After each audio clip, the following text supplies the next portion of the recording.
Hello you guys, this is day 4 of learning Japanese using ChatGPT. I hope you guys are doing good. I'm doing fantastic. Yesterday we went over verbs and particles. Got a little bit of an introduction on how to structure sentences using the particles before the verbs, where verbs are usually placed in sentences, which are at the end of a sentence. And today we are gonna go over verbs again, but we will be going over the types of verbs. So we have ichidans and we have godans, and this is what we are going to be looking at today. So let's see. Today I wanted to switch it up a little. Usually I do some research beforehand, I practice my stuff, but today we are going in this blind. I did do a little bit of, I looked into what they are, but I don't know how to apply godan and ichidans, which are types of verbs, right? They're mainly types of verbs. From what I remember, we only have 2 godans, maybe, or 2 ichidan. Doesn't matter. That doesn't matter. I'll show you guys the way I practice my Japanese with ChatGPT. So let's see. How would we do this? I would like to learn about godan and ichidan. Can you teach me how they work? Yeah, let's start with this and see what ChatGPT is gonna give me. Absolutely, let's break down godan and ichidan verbs. It's super important for mastering Japanese verb conjugation. What are they? So they are...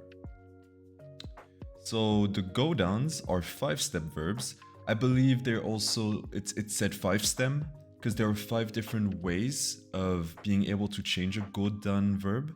And then you have the ichidans, which have only 1 stem, and I believe are simpler to conjugate, by definition, I guess. I know there are some exceptions. So let's see, what makes them different? Ichidan verbs, 1-step verbs.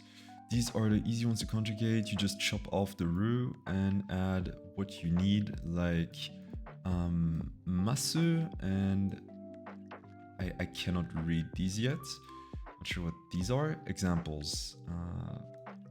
To eat becomes... so you would just remove this and it becomes a stem. Okay. So over here, you remove this, so that becomes a stem. Okay, all right, a little confusing. We'll need some examples to see. I should have asked to also type it in Romaji. I need to learn what these mean. So that was Ru, right, from what I remember? Okay, anyways, so that's the ichidan. This is the godan. So the godan, these are trickier. They end in a consonant plus sound, like... What is this? Ku? Su? Not sure. When you conjugate them, the final sound changes to match the form. Hence, 5 steps can turn into these things. Example, to write. Okay, yeah. Okay, so we have these 5. No. Yes, no. Wait. I don't know.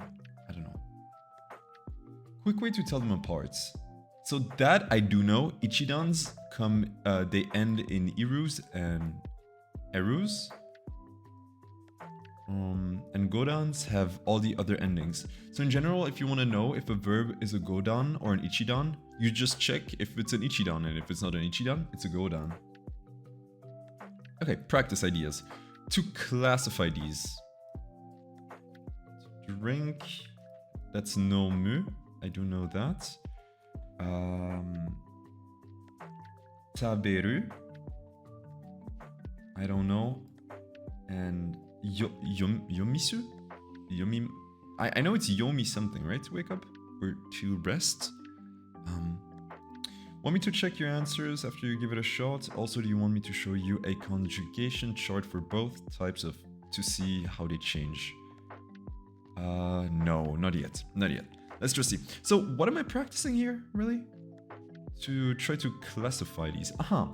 Okay. So is this a ichidan or is this a godan?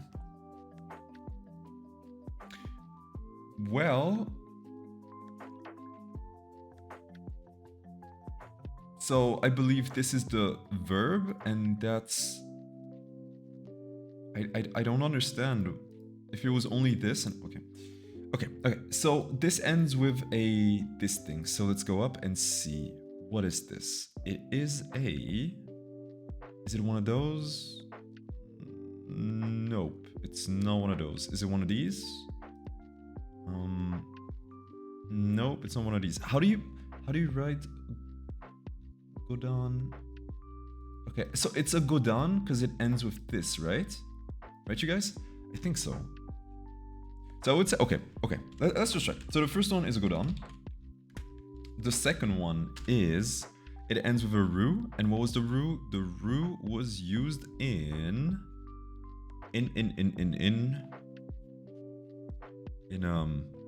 was it here? Yeah, in ichidans. So that is an ichidan. That's a T, I believe I saw it. So that's a godan.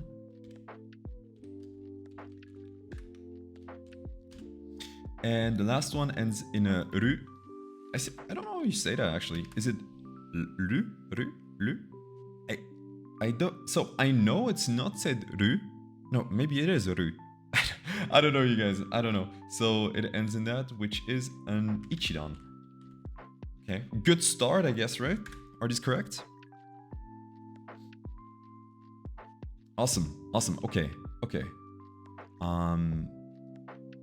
We're getting it. Want to see a conjugation sheet for both godan and ichidans. It helps a lot when you start practicing different verb forms like past tense, tif form, etc. Want me to throw that in? Yes, let's ask ChatGPT if they can do that. Now, this is gonna be way too overwhelming though, for now. I'll take it. Okay, it redid the whole thing. Okay, awesome. That's much better. So it redid the whole thing and it added the romaji, which is gonna be a lifesaver for now. That's for sure. Because I don't know that is a ta and I did not know this is a be. Yeah, okay. So what do we have here? Dictionary base plus ru. So that would be tabe and ru.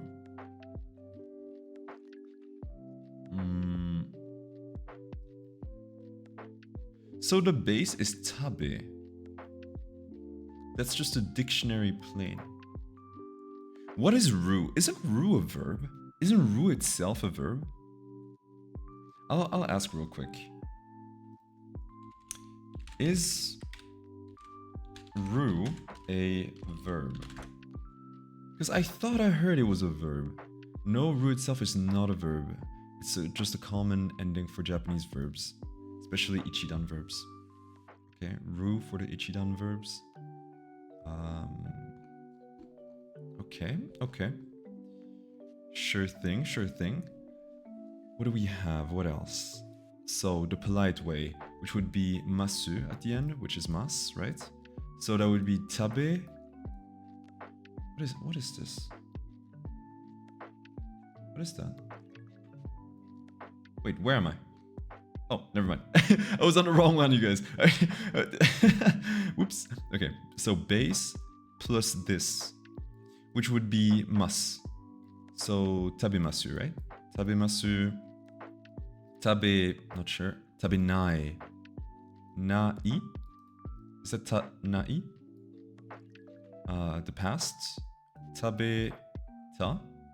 The te form, which I looked into. Apparently that is a way of connecting sentences together. So you would have a sentence, but it has two verbs and you want to make sure you can connect them. Like I eat apple and I drink water. I believe you would put the te behind the eat. So it'd be like eat te. And then I drink water. I think I think, you guys. I'm not sure. But that is tabete. The potential, which is taberaru. Okay, ru, ra, re, ru, rareru. And the volitional. Volitional? What does that even mean? What is a volitional form? Never heard that before. Base, tabe, and yo. Tabe yo. Okay. Okay, well, alright, that is a lot to keep in mind. And I do know they change from verb to verb. They're not always the same. There are gonna be some exceptions. But okay, that is the ichidans. Let's go over the godans. So the godans, godan. So let's see, we have to write, which is kaku. No. Yes? So when they say plain, that's just the way the verb is initially, right? So no matter what, it's cure. I'm just confused on why there's a plus. Why isn't it just kaku entirely? I'm confused about the plus here. You know what? We'll ask ChatGPT here. So in the charts you gave me, why is kaku written with ka plus ku? Why did you add a plus between ka and ku? Great catch, let me clear that up. And honestly, that's a really sharp question. Why I wrote it as ka plus ku, that plus sign isn't part of the Japanese grammar itself, of course. It's just a teaching trick to show how conjugation works for godan verbs. It's not the actual spelling or pronunciation of the word. The base verb written normally, yeah. But when we conjugate it, the ku part is the part that shifts to different sounds, depending on the conjugation. I wrote ka plus ku to highlight the stem versus the changing parts. Wait, so the stem is the initial part of it and the ku is, well, it's like the ru, it's like the ku, it's like what a verb ends with. Okay, makes sense. It was just a way to make it more visual. Okay, now we know. Let's get back to the kaku, which is to write. So that would be ka. So we change the ku to ki and masu. Alright, the negative is ka, nai, kakanai. I still wonder, is this na and I? I think so, right? The past would be, okay, I didn't cheat, I didn't look. The past is, no, it's not te, because that's te. The past is, I don't know, I actually don't know.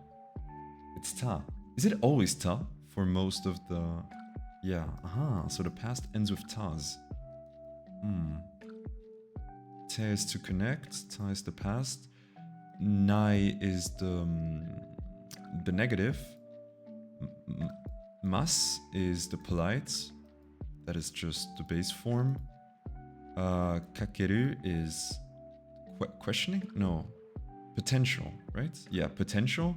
And the last one is volitional, which I still don't really know what that means. Let's. All right. Awesome. I think we went over everything right here. That is a little tricky. Verbs are gonna be not easy to learn, especially considering I also need to learn the kana here. Especially considering all of this is in hiragana. So I'll have to learn all of the hiragana, or at least some of the basics to get this going. But yeah, you guys, I think that is about it. I hope you enjoyed the episode like always, and I'll see you in the next one. Like, subscribe, comment, the usual. See you later, guys. Peace.